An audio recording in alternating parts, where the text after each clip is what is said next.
All right. Hello, everybody. I'm Alex, and I'm in this Zoom room with Desiree in South Africa, Monica in Spain, Raquel in Brazil, and Andrea in Colombia. And we are going to talk about a presentation that these four are going to be putting on at the TRE Advanced Training on the topic of community facilitation of TRE. And each of them are doing really exciting work in their respective countries and regions. And so I want to just have a conversation with them and hear a little bit about what they're going to be talking with us about during the program. And just as a reminder, it's coming up soon, 1 week away, beginning February 13th and going through the 16th. So we'll hope to see all of you there. Desiree, so you're in South Africa, you're a trainer in South Africa, you're a board member. What are you going to be talking to us about? Hi, Alex, and hello, everyone. So we're going to be on the last day of the advanced training after all the wonderful input and experiences that we are going to be having. And so the last day, we're going to focus on TRE community facilitation. And I am going to offer some input and a bit of reflective perspective on what is community and what are the elements or characteristics of community when we're talking about wanting to take TRE into communities.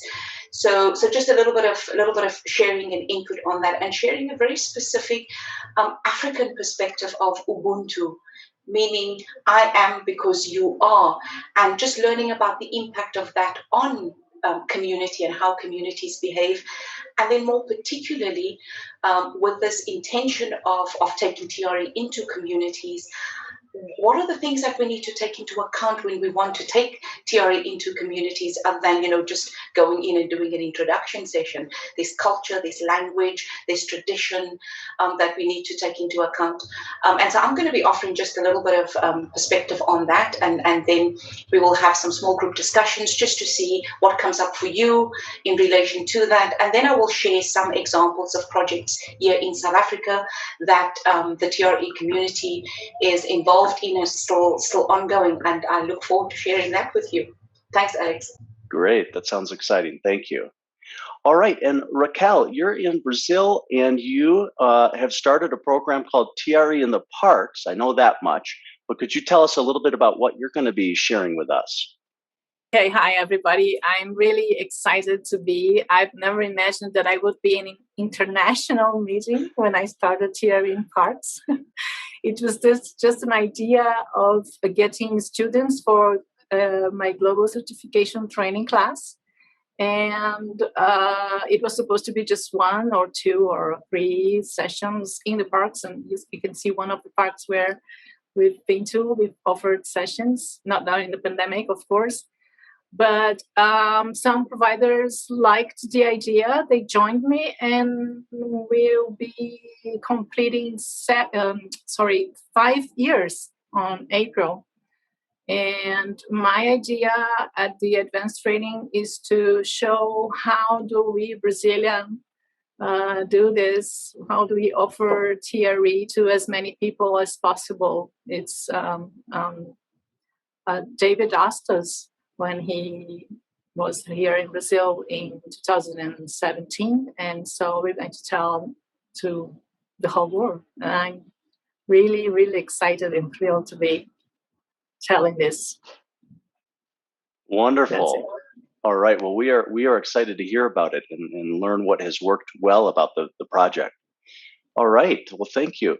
And Andrea and Monica, I understand that you two have spearheaded a project called the TRE Ibero-American Community, and that at least be part of what you're sharing with us. But maybe the two of you could tell a little bit about what you're going to be presenting on. Yes, thank you so much, Alex, for that. We are extremely happy to be presenting our story. This is actually going to be a storytelling moment in which we will share how we came to create this beautiful community that is now alive very much. It all started as a dream 3 years ago, and then a year and a half ago, it all came down to becoming a reality.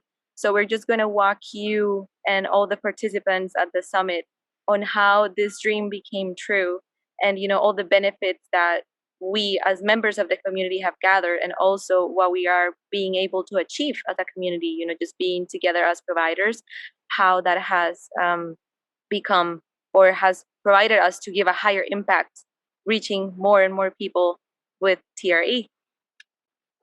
Very cool. Yes.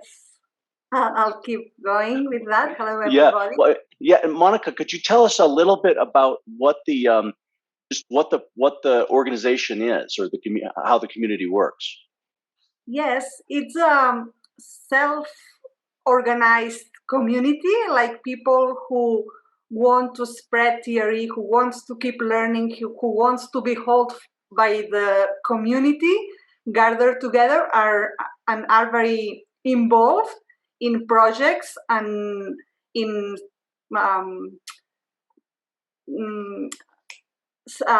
continuous education, the word I was looking for, and like keep building ourselves as persons, as providers, but also as a community. And we do it in different ways. And one, and the very most important, is that we keep practicing theory together. And we are going to offer this practice also to the whole community in the workshop. And we are going to do the same way we do inside our community. And we are happy to offer that. Very cool. Well, I'm looking forward to that segment as well. Well, thank you, everybody, for sitting down. Anything else? Any other thoughts we want to share with our audience? We'll be seeing people in just about a week or so. Any other thoughts?